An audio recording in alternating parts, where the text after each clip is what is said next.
بسم اللہ الرحمن الرحیم طوبہ مورل سٹوریز میں خوش آمدید۔ میری 14 سالہ بیٹی نے قرآن مجید حفظ کیا اور وہ گاؤں والوں کو تلاوت قرآن پاک سنا رہی تھی۔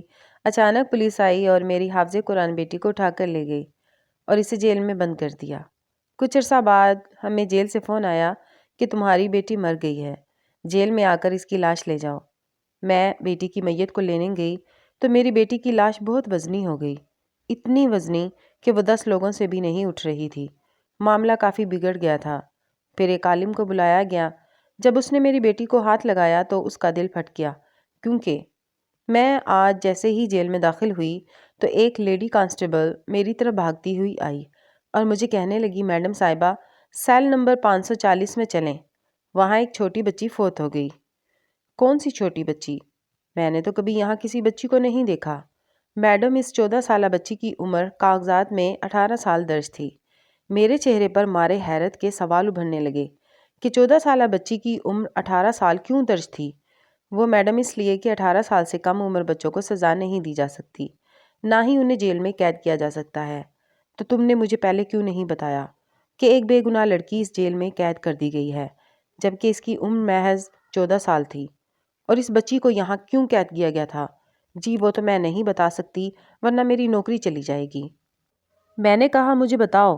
میں نے غصے سے کانسٹیبل ریحانہ سے پوچھا تو وہ نظریں جھکا کر میرے کمرے سے ہی چلی گئی، گویا وہ مجھے اس بچی کا جرم نہیں بتانا چاہتی تھی۔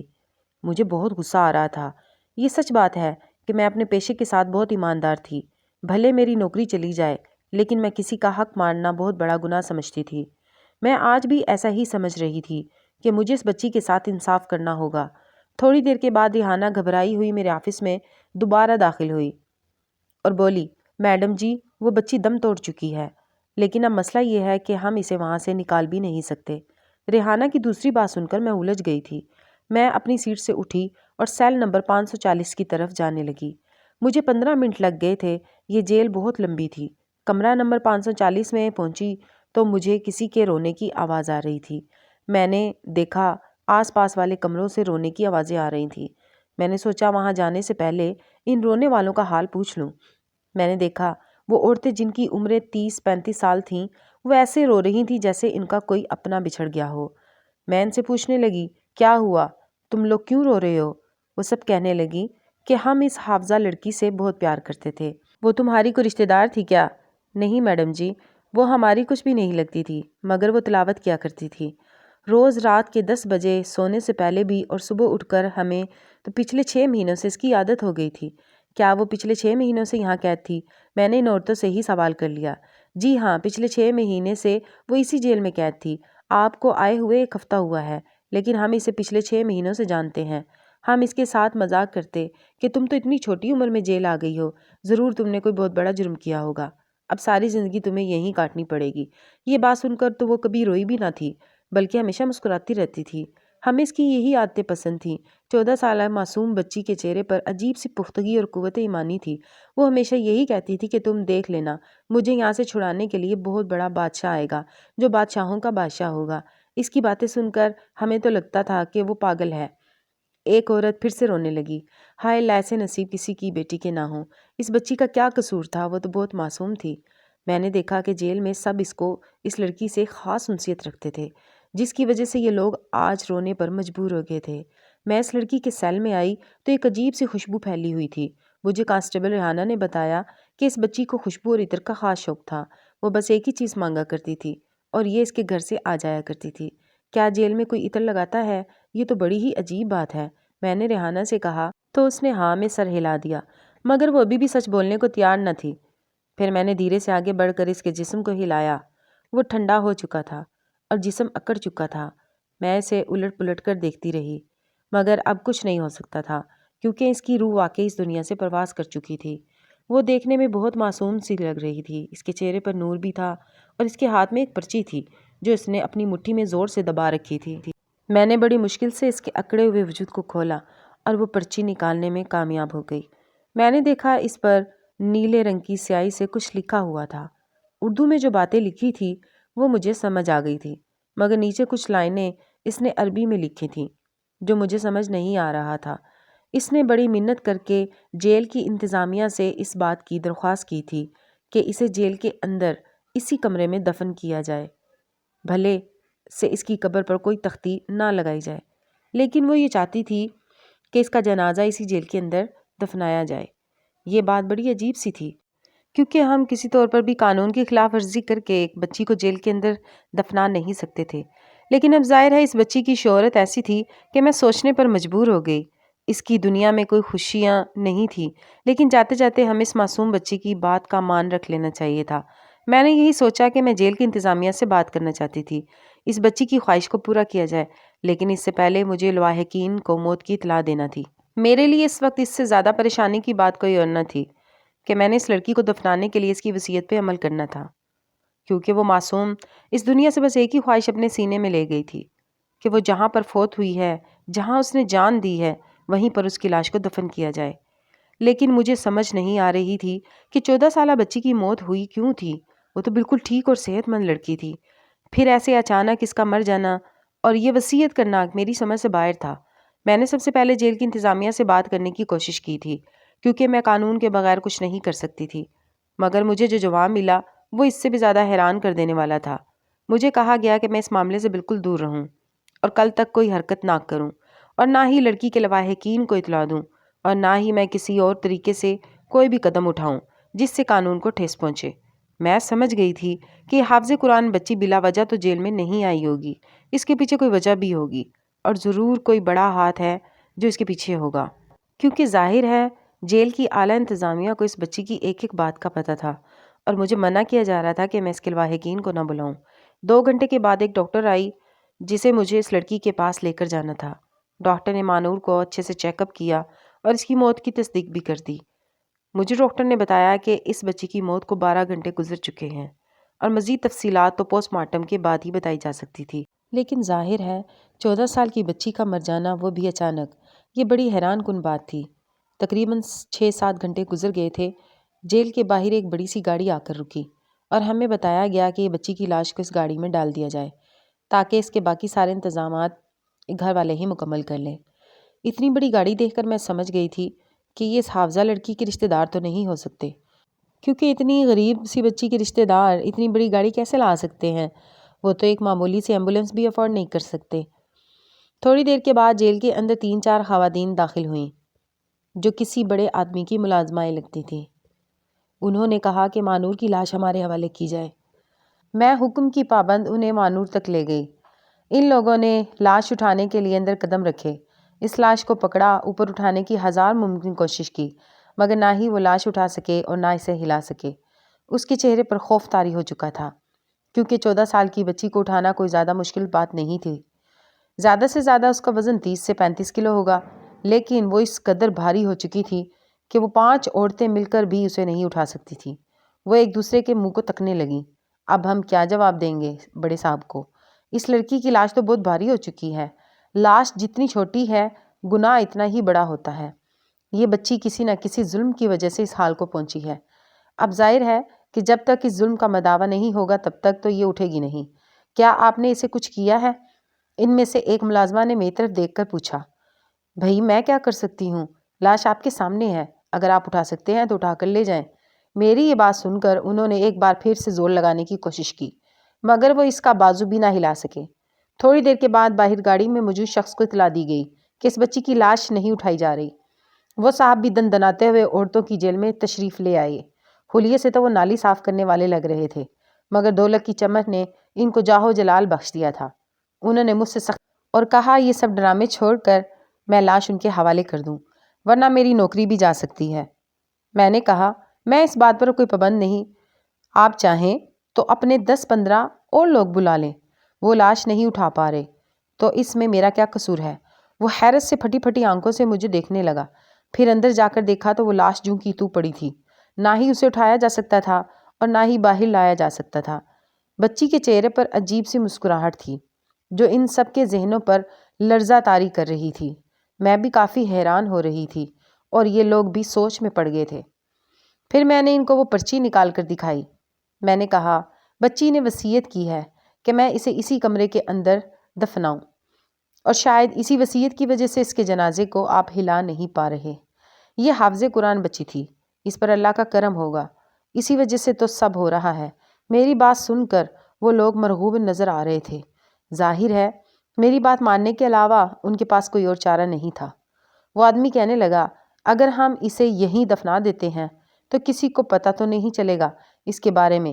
میں کچھ نہیں کہہ سکتی، میں نے انہیں سیدھا سیدھا سا جواب دے دیا۔ چلیں پھر یہ معاملہ ہم آپ پر چھوڑتے ہیں۔ ہم آپ کو پابند نہیں کریں گے، آپ جو چاہیں اس لاش کے ساتھ کریں، لیکن اگر ہمارا نام کہیں بھی آیا تو اچھا نہ ہوگا۔ میں نے بس ایک ہی بار ہاں میں سر ہلایا تھا۔ مجھے پتا تھا کہ اب مجھے کیا کرنا ہے۔ میں نے جیل کی انتظامیہ کو بھی اس بارے میں مزید تفصیلات نہیں فراہم کی تھی۔ میں نے کانسٹیبل سے پوچھا کہ یہاں قریبی جامع مسجد کون سی ہے؟ وہ تقریباً 12 کلومیٹر دور تھی، مگر اتنی بھی دور نہیں تھی کہ وہاں پہنچا نہ جا سکے۔ میں اپنی گاڑی میں وہاں پہنچ گئی۔ سننے میں آیا تھا کہ اس مسجد کے امام صاحب بہت بڑے عالم تھے اور مجھے کسی بڑے عالم کی ضرورت تھی۔ خیر ظہر کا وقت تھا، مولوی صاحب اپنی نماز سے فارغ ہو کر ذکر میں مصروف تھے۔ میں ان کے پاس جا پہنچی۔ میرا حلیہ دیکھ کر وہ گھبرا گئے کہ شاید میں ان پر کوئی کیس کرنے آئی ہوں۔ میں نے بتا دیا، میں یہاں ایک بچی کے معاملے میں کوئی بات کرنا چاہتی ہوں۔ انہوں نے مجھ سے تفصیلات پوچھی۔ میں نے وہ پرچی بھی دکھا دی تو کہنے لگے، بیٹی اس کے لیے تو مجھے تمہارے ساتھ جانا پڑے گا، دیکھنا پڑے گا وہاں پر کیا ماحول ہے۔ وہ بچی کے حافظ قرآن ہونے کا بھی کوئی ثبوت ہے تمہارے پاس، یا پھر تم سنی سنائی بات کہہ رہی ہو؟ نہیں علامہ صاحب، میں نے جو کچھ اپنی آنکھوں سے دیکھا ہے میں وہی آپ کو بتا رہی ہوں۔ آپ خود چل کر بھی اس لاش کو اٹھا کر دیکھ سکتے ہیں۔ مجھے تو اس کے لواحقین کے بارے میں مکمل معلومات بھی نہیں ہے۔ میری ایک ہفتہ پہلے ہی یہاں پر پوسٹنگ ہوئی ہے، مجھے زیادہ معاملات کا پتہ نہیں ہے۔ آپ میرے ساتھ چلیں گے تو میری رہنمائی ہو جائے گی۔ میری بات سن کر انہوں نے حامی بھر لی اور وہ میرے ساتھ جیل میں آ گئے۔ میں نے دیکھا کہ وہ اس بچی کو دیکھ کر خود بھی بہت زیادہ پریشان ہو گئے تھے۔ ان کے چہرے پر فکر اور سوچ کے آثار تھے۔ مجھ سے پرچی لے کر دوبارہ پڑھنے لگے۔ عربی میں لکھی زبان ان کی سمجھ میں تو آتی تھی، ظاہر ہے میں عربی نہیں سمجھ سکتی تھی، مگر اردو سمجھ گئی تھی۔ انہوں نے کہا، بیٹی اس لڑکی نے تمہیں اپنی قبر بنانے کے لیے یہاں نہیں کہا، اصل میں بات کچھ اور ہے۔ اب تم مجھے 3 یا 4 مزدور بلوا کر دو، پھر میں تمہیں اس ساری بات کی حکمت سمجھاؤں گا۔ میں ریحانہ کو لے کر اس کمرے سے نکل گئی۔ ہم نے آس پاس سے 3-4 مزدور بلا لیے۔ مزدوروں کے آتے ہی علامہ صاحب نے انہیں حکم دیا کہ آس پاس کی زمین کو کھودنا شروع کر دو۔ میں نے کہا، اس بچی کا کیا ہوگا جس کا جنازہ کمرے کے عین وسط میں پڑا ہے؟ تو انہوں نے یہ سن کر علامہ صاحب مسکرائے اور بولے، بیٹی اب تم لاش کو اٹھا کر دیکھو، انشاءاللہ یہ اٹھ جائے گی، اسے اٹھا کر باہر لے جاؤ۔ ان کے کہتے ہی میں نے بچی کو ہلا کر دیکھا تو وہ سوکھے پتے کی طرح بے وزن لگ رہی تھی۔ میں حیرت کے ساتھ پھٹی پھٹی آنکھوں سے اسے دیکھنے لگی۔ ایسا کیسے ہو سکتا ہے؟ آدھا گھنٹہ پہلے یہ کسی وزنی پتھر کی طرح تھی، ہل بھی نہیں رہی تھی۔ ہاں بیٹی ایسا ہی تھا، کیونکہ تمہیں اس کی پوری وصیت سمجھ نہیں آئی تھی، لیکن مجھے سمجھ آ چکی ہے۔ چلو شاباش، اسے اٹھاؤ اور باہر لے جاؤ۔ میں نے بچی کو خود ہی اٹھا لیا تھا، وہ زیادہ بھاری نہیں لگ رہی تھی۔ میں نے اسے ریحانہ کے حوالے کر دیا اور کہا، اس کے کفن دفن کا بندوبست کرو، جب تک علامہ صاحب نے اس کے کمرے کی کھدائی شروع کروا دی۔ میں نے لڑکی کے لواحقین کو بھی اطلاع کر دی تھی، کیونکہ نہ ہی میں اس ذمہ دار سے ڈرتی تھی اور نہ ہی مجھے اپنی نوکری جانے کا خطرہ تھا۔ جو کچھ میں اپنی آنکھوں سے دیکھ چکی تھی، اس کے بعد میرا اللہ پر ایمان مزید مضبوط ہو چکا تھا۔ چند ہی لمحے گزرے تھے کہ بچی کے کفن دفن کی تیاریاں شروع ہو چکی تھی۔ میں ابھی تک اسی سوچ میں گم تھی کہ آخر اس بچی کو اس جیل میں کیوں بند کیا گیا تھا۔ میں نے اس کے لواحقین سے ملنے کا فیصلہ کیا۔ کمرے کی کھدائی جاری تھی۔ کچھ دیر بعد اس کے غریب ماں باپ میرے سامنے بیٹھے تھے۔ میں نے انہیں ان کی بیٹی کی موت کی اطلاع دی تو وہ پھٹی پھٹی آنکھوں سے مجھے دیکھنے لگے۔ میری بچی کی عمر کیا تھی؟ ان ظالموں نے اسے یہاں تک پہنچا دیا۔ بی بی جی، اللہ انصاف کرنے والا ہے۔ ویسے تو میری بچی کے دل میں بچپن سے ہی سوراخ تھا۔ ڈاکٹر نے کہا تھا کہ وہ زیادہ عرصہ زندہ نہیں رہ پائے گی، اچانک کسی دن اس کی موت ہو جائے گی، لیکن ان ظالموں نے تو اسے پہلے ہی مار دیا۔ آپ مجھے بتا سکتی ہیں کہ آپ کی بچی اتنی کم عمری میں جیل میں بند کیوں تھی؟ جی، میرا نام راشدہ ہے اور میرا شوہر تصور۔ ہم لوگ یہاں پاس گاؤں میں ہی رہتے ہیں۔ ہماری اپنی کوئی زمین نہیں، ہم لوگ ذمہ دار صاحب کی زمین پہ کام کرتے ہیں اور انہی کے لیے محنت کرتے ہیں۔ میری یہ چھوٹی بچی جس کا نام ماہنور ہے، اسے میں نے قرآن پاک حفظ کروایا تھا۔ اپنے بچوں کو ہم دنیاوی تعلیم تو نہیں دے سکتے تھے، کیونکہ ذمہ دار صاحب نے ہمیں ایسا کرنے سے منع کر رکھا ہے۔ مجھے بڑی حیرت ہو رہی تھی کہ ایک ذمہ دار کیسے کسی کو اس کام سے روک سکتا ہے۔ میری بچی نے قرآن پاک اتنے اچھے طریقے سے حفظ کیا تھا کہ بڑے بڑے علماء حیران رہ جاتے تھے۔ سب گاؤں والے میری بیٹی سے تلاوت پاک سنا کرتے تھے۔ وہ تلاوت اتنی خوبصورتی سے کرتی تھی کہ جو بھی سنتا تو وہ سنتا ہی رہ جاتا۔ ایسا لگتا تھا کہ اس کے گلے میں کسی اور ہی کی آواز نکل رہی ہے۔ اتنی حسین آواز میں نے آج تک نہیں سنی تھی۔ بس جی، میں آپ کو کیا بتاؤں، میری بیٹی جیسا نیک اور شفیق میں نے کسی کو نہیں دیکھا۔ وہ سب کا خیال رکھتی تھی۔ وہ عورت رونے لگی۔ مگر یہ تو بتائیے کہ جیل میں کیوں بند کیا گیا آپ کی بیٹی کو؟ یہ سب ذمہ دار صاحب کی بیٹی کی وجہ سے ہوا۔ وہ کیسے؟ باجی، ایک دن میری بیٹی ذمہ دار صاحب کی بیٹی کے ساتھ کھیل رہی تھی۔ میری بچی نے اسے کچھ کہہ دیا۔ معمولی سی بات پر لڑائی اتنی بڑی کہ اپنی چھوٹی بچی کی اس انہونی فرمائش پر بڑے صاحب نے میری بچی کو جیل میں بند کروا دیا اور الزام لگا دیا کہ میری بچی چور ہے، اس نے اس کے گھر سے سونا چوری کیا ہے۔ ہم تو سوچ بھی نہیں سکتے تھے کہ کوئی اتنا صفاق کیسے ہو سکتا ہے۔ اچھا، آپ پریشان نہ ہوں، اللہ پاک بہتر انصاف کرنے والا ہے۔ آپ یقین رکھیں، آپ کی بچی کے ساتھ اس جیل میں کوئی ظلم نہیں ہوا۔ سب لوگ اس سے محبت کرتے تھے۔ میں نے اس عورت کو تسلی دینے کی پور کوشش کی۔ جی، میں سمجھ سکتی ہوں، لیکن میری بچی بہت معصوم تھی۔ مجھے اس کا غم ساری زندگی رہے گا۔ مجھے اس عورت کے اوپر بہت ترس آ رہا تھا۔ اتنے میں علامہ صاحب نے مجھے اطلاع دی کہ کمرے کی کھدائی مکمل ہو چکی ہے اور وہ مجھے حیران کر دینے کے لیے تیار تھے۔ میں اندر گئی تو میری آنکھیں پھٹی کی پھٹی رہ گئیں۔ اب تو وہاں مزدور بھی نہیں تھے۔ میں نے دیکھا ایک مٹی سے ایک چمکتی چیز نظر آ رہی تھی۔ علامہ صاحب نے مجھے کہا، یہ اٹھاؤ اور اس کے ماں باپ کے حوالے کر دو۔